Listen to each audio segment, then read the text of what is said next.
नमस्कार, स्वागत है आपका इंडिया डेली में। मैं हूं आपके साथ विवेक शांडिल्य और मेरे साथ मौजूद हैं इंडिया डेली के editor in chief Rahul Mahajan ji.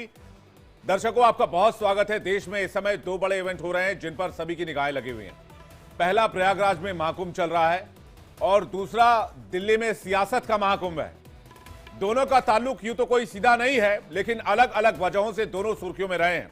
बहरहाल हम हाजिर हैं दिल्ली विधानसभा चुनाव का हाल लेकर, जहां दिल्ली की जनता के मुद्दे, उनके समाधान, पार्टी की नीति और चुनावी समीकरण सब है। 2015 और 2020 के विधानसभा चुनाव में जिस तरह से आम आदमी पार्टी ने जीत दर्ज की, उसने बड़े बड़े राजनीतिक पंडितों को चौंकाया। 2015 में आम आदमी पार्टी ने 67 सीटें जीतकर जिस तरह से विपक्ष का सफाया किया था, उसने विरोधी पार्टियों को सख्ते में डाल दिया था। तो बीजेपी तो 3 सीटें जीतकर फिर भी अपनी लाज बचाने में कामयाब रही, लेकिन 15 साल तक दिल्ली पर हुकूमत करने वाली कांग्रेस का खाता भी नहीं खुल पाया। 5 साल बाद जब दिल्ली में दोबारा विधानसभा चुनाव हो गए तो सबको लगा कि इस बार सियासी समीकरण बदलेंगे। आम आदमी पार्टी के खिलाफ बीजेपी और दूसरी विरोधी पार्टियां माहौल को भुनाने में कामयाब रहेंगी, लेकिन 2020 के चुनाव नतीजे जब आए तो फिर विधानसभा की तस्वीर में कोई खास बहुत बड़ा बदलाव नहीं नजर आया।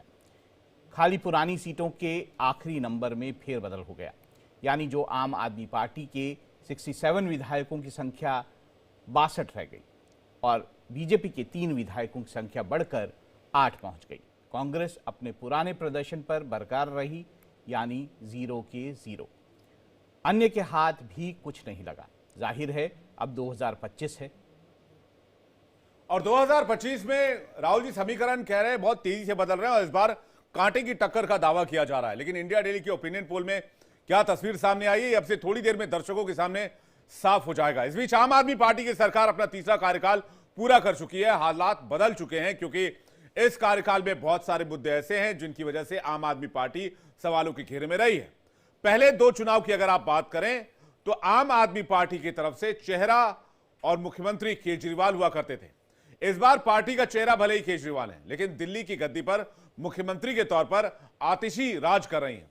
इसी तरह बीजेपी ने जहां 2015 में किरण बेदी पर अपना दांव आजमाया था, वहीं 2020 के चुनाव में उसने किसी को चेहरा नहीं बनाया। लेकिन इस बार आम आदमी पार्टी के सामने उसने आक्रामक राजनीति करने वाले रमेश बिधूड़ी और प्रवेश वर्मा को आगे कर दिया है। इसके सियासी समीकरण क्या बनेंगे, क्या निकलेंगे, क्या सियासी समीकरण बिगड़ेंगे, क्या बीजेपी अपनी इस कोशिश में कामयाब हो पाएगी, ऐसे बहुत सारे सवाल दिल्ली की सियासी फिजा में इस वक्त घूम रहे हैं। विवेक, जैसे आपने कहा कि बीजेपी की तरफ से कोई भी चेहरा नहीं दिया गया और ये जो है एक तरह से जो आम आदमी पार्टी है वो इसे भुनाने की भी कोशिश कर रही थी। वो बार बार बीजेपी से ये सवाल कर रही थी कि आखिर आपके मुख्यमंत्री का चेहरा क्या है। वैसे दिल्ली के लोकसभा चुनावों में जो आम आदमी की चीज़ें हैं वो तो कहीं गौन हो गई। जो मुद्दे उठाए जा रहे थे वो कहीं ना कहीं लोगों से जुड़े हुए मुद्दे नहीं रहे हैं। वो या तो पोस्टर वॉर में तब्दील हो गए थे या किसी और चीज़ में। वहीं लोकसभा चुनावों में आम आदमी पार्टी के साथ बीजेपी का मुकाबला करने वाली कांग्रेस दिल्ली में अपनी खोई ज़मीन को इस बार पाने की ज़रूर कोशिश करेगी। ये भी बात है कि लोकसभा चुनावों में एक साथ लड़ने के बाद एक आपको दिखाई दे रहा है कि जो आम आदमी पार्टी और कांग्रेस अलग अलग चुनाव लड़ रही हैं, क्योंकि जब उन्होंने लोकसभा में इकट्ठे चुनाव लड़ा तो कोई फ़ायदा नहीं हुआ। इस बात की पुरजोर कोशिश है इस बार कांग्रेस की कि वो कुछ ना कुछ दिल्ली में करके दिखाए और राहुल गांधी के जरिए वो माहौल को बनाने में पीछे नहीं है। ये बात अलग है कि कभी दिल्ली में शीला दीक्षित सरकार में मंत्री रहे या पार्टी के पुराने नेता साथ छोड़कर बीजेपी और आप का रुख कर चुके हैं।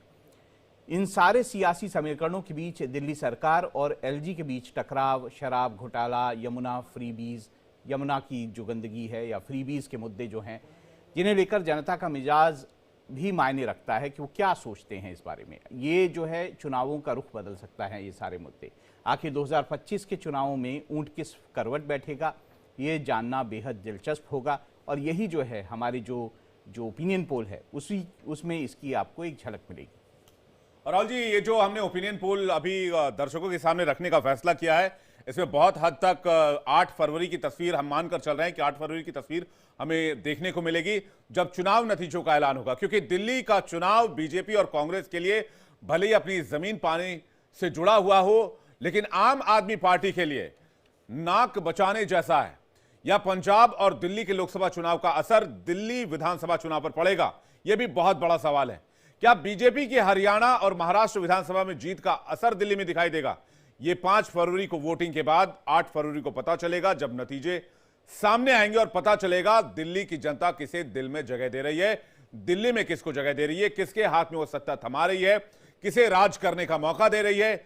इन सभी सवालों को लेकर वी प्रिसाइड इंडिया डेली आपके सामने हाजिर हुआ है और साथ ही साथ हम कोशिश ये करेंगे सबसे सटीक आंकड़े आपके सामने प्रस्तुत करें, पेश करें। दो खास बात आपको देखने को मिलेगी कि एक तरफ बीजेपी जो कि हरियाणा चुनाव और महाराष्ट्र चुनाव के बाद पूरी तरह से कॉन्फिडेंट है कि वो दिल्ली में भी बदलाव कर सकती है, वहीं आम आदमी पार्टी का रिकॉर्ड ये कह रहा है कि उसने 2013, 2015, 2020 सभी चुनावों में बेहतरीन प्रदर्शन किया है। और अगर हम उनके वोट शेयर को भी देखें तो ज़्यादा वोट शेयर जो है हिला नहीं है 2015 और 2020 में। ये दिल्ली के विधानसभा चुनावों पर सबसे सटीक और सबसे बड़ा ओपिनियन पोल है हम जो आपके सामने रख रहे हैं, जिसमें हम आपके सामने एक तस्वीर रखने की कोशिश करेंगे कि 2025 के चुनाव नतीजों की क्या तस्वीर है। लेकिन इसी के साथ हम ये स्पष्ट कर दें कि ये सिर्फ आंकलन है या अंदाज़ा है, अनुमान है। पूरी तस्वीर 8 फरवरी को चुनाव नतीजों से ही साफ होगी, जब जनता जिसने अपना मन अब तक बना लिया होगा वो वोट डालेगी, वो बटन दबाएगी और वो ये तय करेगी कि आखिर दिल्ली की सत्ता पर कौन काबिज होगा। तो शुरुआत करते हैं राहुल जी, दर्शकों को बहुत ज्यादा इंतजार नहीं कराते और शुरुआत 2015 के आंकड़ों के साथ। 2015 के आंकड़े बिग स्क्रीन पर लेकर आइए। ये स्क्रीन हमने आपके सामने रखा हुआ है, ये बिग स्क्रीन के पर आप 2015 के आंकड़े देख रहे हैं। 2015 में सिर्फ 3 सीटें ऐसी थी जो बीजेपी के पास, मैं थोड़ा सा इस तरफ और हो जाता हूं जिससे कि पूरी वॉल आप देख पाए, सिर्फ 3 सीटें ऐसी थी, रोहिणी की, मुस्तफाबाद की और विश्वासनगर की। ये 3 सीटें ही बीजेपी के खाते में आ पाई थी, जिसने पूरी दिल्ली को चौंकाया, पूरे देश को चौंकाया, क्योंकि एक अप्रत्याशित नतीजा था, अनएक्सपेक्टेड रिजल्ट था, जिसको कोई नहीं सोचकर चल रहा था। अब 2015 की जल्दी से कुछ और तस्वीर हम इस तरफ देख लेते हैं। वोट शेयर क्या रहा, कितने परसेंट वोट आम आदमी पार्टी को और बाकी पार्टियों को मिले, तो यहां पर आप देखिए क्लियर, यहां पर साफ नजर आता है, क्लियर नजर आता है कि आम आदमी पार्टी जिसने 67 सीटें हासिल की, वो 54% से ज्यादा वोट शेयर अपनी तरफ खींचने में कामयाब रही। बीजेपी जिसे सिर्फ 3 सीटें मिली, उनके अगर हम वोट परसेंटेज की बात करें तो 32.3%। याद रखिएगा ये 2015 का आंकड़ा है जो हम आपको दिखा रहे हैं, विधानसभा चुनाव के नतीजों के आंकड़े जो हम आपके सामने रख रहे हैं। वही कांग्रेस पार्टी 9.7%। जी सर, यहाँ पे एक साफ करना चाहूंगा, मुस्तफाबाद का इस बार चुनाव जो है बहुत ही कांटे का होने वाला है। वहां पर एक पोलराइजेशन करने की कोशिश की गई है मुस्तफाबाद में। बिल्कुल, वो AIMIM ने कैंडिडेट जो खड़ा किया ताहिर हुसैन, वो 2020 के दंगों का आरोपी है। और ऐसे में वहां पर क्या होता है ये बड़ा देखने वाली बात होगी। वहाँ पर जो बहुत सारे जो वोटर्स हैं वो पहाड़ी हैं, यानी उत्तराखंड के वोटर्स हैं, वो किस तरह से इस चीज़ को देखते हैं, ये बहुत कुछ जो है वो तय करेगा कि आखिर वहाँ क्या होने वाला। वहाँ पे एक और जंग भी है, वहाँ पे नाम क्या रखा जाए मुस्तफाबाद का, वो मुस्तफाबाद ही हो या उसे शिवपुरी कर दिया, ये भी पूरी तरह से जो है एक मुद्दा चल रहा है। तो ये मुद्दे जो हैं मुस्तफाबाद में इस बार देखने को। लेकिन सर एक सवाल मैं आपसे जानना चाहूंगा, इस तूफान में अगर आप ये नीला तूफान देखें, इसमें से भी ये मुस्तफाबाद अगर रह गया 2015 में, तो ये क्या, ये मान के चलें कि इस बार यहाँ फाइट है? हम कॉन्स्टिट्यूएंसी वाइज पूरी तरह से इसको डिस्कस करेंगे कि कौन सी कॉन्स्टिट्यूएंसी में क्या हो रहा है, लेकिन एक बार पूरा दिखा देते हैं 2015 में क्या हुआ, 2020 में क्या हुआ। 15 की तस्वीर हमने आपके सामने रख दी है। 15 की तस्वीर आप देख रहे हैं। 15 में वोट शेयर क्या था अलग अलग पार्टियों के लिए, कैसे आम आदमी पार्टी का तूफान जो है सारी पार्टियों को ले उड़ा था, इस तस्वीर से आप साफ अंदाजा लगा सकते हैं। तो 2015 की पिक्चर आपके सामने आ गई है। जल्दी से 2020 की तस्वीर देखते हैं, बड़े वॉल पर, बिग वॉल पर लेकर आइए। 2020 की तस्वीर कैसे बदली है देखिए। 2020 की तस्वीर 5 साल के बाद बीजेपी के लिए थोड़ी सी रोशनी नजर आई। रोहिणी, गांधीनगर, बदरपुर, लक्ष्मीनगर, विश्वासनगर, करावल नगर, गोंडा। लेकिन मुस्तफाबाद जो सीट थी वह आम आदमी पार्टी खाते में चली गई, जो 2015 में नहीं हुआ करती थी। अब जल्दी से नजर डालते हैं इसके वोट शेयर पर। 2015 में वोट शेयर क्या रहा, 2020 में क्या रहा 2015 के बाद। 2020 की तस्वीर आप देखिए। विधानसभा चुनाव के नतीजों के हिसाब से बेशक कमी आई आम आदमी पार्टी के वोट शेयर में, लेकिन आम आदमी पार्टी का वोट शेयर इतना कम नहीं था कि उसे सत्ता से बाहर किया जा सके। आम आदमी पार्टी दमदार तरीके से आई, 63 सीटें जीत कर आई 53.5% के साथ। बीजेपी का वोट शेयर बढ़ा, 32 से 38%, 38.5% पर पहुंचा। सीटें भी बढ़ी, लेकिन मुकाबला नहीं था, टक्कर नहीं थी, कांटे की टक्कर नहीं थी, इसलिए बीजेपी बहुत पीछे छूट गई।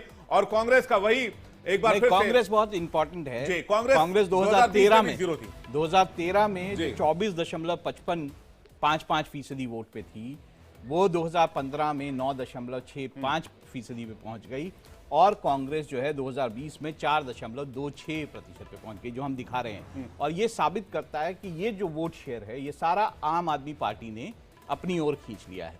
तो आज जो कांग्रेस चुनाव लड़ रही है, क्या सच में वो किसी मतलब किस ये सोच के लड़ रही है कि उसे कोई जीत मिलेगी, या फिर ये सोच के लड़ रही है कि वो आम आदमी पार्टी को किस तरह से हरा दे? ये बड़ा क्वेश्चन की बात है। ये लेकिन सबसे बड़ी बात सर ये इसमें कि कांग्रेस का वोटर जो है वो शिफ्ट होता है आम आदमी पार्टी की तरफ। ये पैटर्न हमने दिल्ली में भी देखा, ये पैटर्न हमने पंजाब में भी देखा, ये पैटर्न हमने दूसरे स्टेट्स में भी देखा, जहां पर कांग्रेस का वोटर जो है वो आम आदमी पार्टी की तरफ गया और इससे आम आदमी पार्टी को बड़ा फायदा हुआ। और इस बार के चुनाव में मुद्दा आम आदमी पार्टी ने यह बनाया है कि अगर आपने कांग्रेस को वोट दिया तो आप बीजेपी को जिताएंगे, यानी कि कांग्रेस और बीजेपी को वो एक बता रहे हैं, क्योंकि उन्हें पता है कि जो कांग्रेस के वोटर्स हैं वो आम आदमी पार्टी के वोटर्स हैं। बिल्कुल ठीक बात है, लेकिन ये भी असेसमेंट है कि अगर कांग्रेस पार्टी जो है वो लगभग, जो कि बड़ा मुश्किल लगता है, 10% वोट तक काट गई तो आम आदमी पार्टी के लिए मुश्किलें बढ़ जाएंगी। और 2025 में कई सारे ऐसे मुद्दे हैं जिसमें बातचीत हो रही है, जैसे कि आपने थोड़ी देर पहले कहा कि जनता से जुड़े मुद्दे कौन है, और आरोप प्रत्यारोप बहुत ज्यादा देखने को मिल रही है। लेकिन इस बीच चाहे वो यमुना की साफ सफाई का मामला हो, चाहे वो फ्रीबीज का मामला हो, चाहे वो अभी एक बड़ा नया मामला सामने आया जिसमें बहुत इलेक्शन कमीशन और कोर्ट तक बात पहुंची कि भाई यमुना के पानी में जहर मिलाने की कोशिश की गई। तो ये चुनाव बहुत रोचक है और दिलचस्प भी है। बड़ा ये जो मुद्दे हैं ना, जैसे यमुना का पानी का मुद्दा भी है, ये वो लोग तो समझ सकते हैं जो कि इतिहास को भूल जाते हैं, पुरानी चीज़ें भूल जाती हैं। आखिर सबसे पहले वादा किसने किया था बहुत बढ़ चढ़ के कि यमुना साफ कर देंगे? उमा भारती थी, और वो व्यक्ति थे जो कि आम आदमी पार्टी से अब जो है बीजेपी में शामिल हो चुके हैं। तो क्या उनका वादा वो भूल गए कि हमने वादा किया था कि हम यमुना साफ कर देंगे? कर दी यमुना साफ। ये मामला जो है ये कांग्रेस के रिजीम में भी चलता रहा था, उससे पहले बीजेपी की रिजीम में भी चलता रहा था। 1993 से 1998 बीजेपी की सरकार थी, तब क्या यमुना के लिए स्कीम नहीं बनी थी? तब यमुना के लिए पूरे प्लान नहीं बने थे? क्या हुआ उन प्लान का? साफ हो गई क्या यमुना? तो ये जो है ये सिर्फ अगर हम एक आदमी पे ठीकरा फोड़ेंगे तो वो शायद सही नहीं होगा। इसमें जितनी जिम्मेदारी आम आदमी पार्टी की, उतनी जिम्मेदारी केंद्र की भी है, क्योंकि ये केंद्र और आम आदमी पार्टी दोनों की जिम्मेदारी। राहुल जी, लेकिन अरविंद केजरीवाल जी ने ये प्रॉमिस किया था कि हमने अगर 2025 तक यमुना क्लीन नहीं किया, हमें 5 साल और दे दिए। ये वीडियो बड़ा सोशल मीडिया पर डिबेटेबल है। और मैं तो उससे आगे बढ़ रहा हूँ ना, उससे पहले उमा भारती ने क्या वीडियो पे बोला नहीं था जी कि हम यमुना साफ कर देंगे? उन्होंने करोड़ों रुपए नहीं लगाए इसमें। और फिर तो जो आम आदमी पार्टी बोल रही है वो तो पहले बीजेपी बोल चुकी है ना जी कि हम साफ कर देंगे। तो और क्या इस बार भी प्रॉमिस किया गया है तो बीजेपी के मैनिफेस्टो में। मेहमानों का एक बड़ा पैनल इस वक्त हमारे साथ जुड़ रहा है।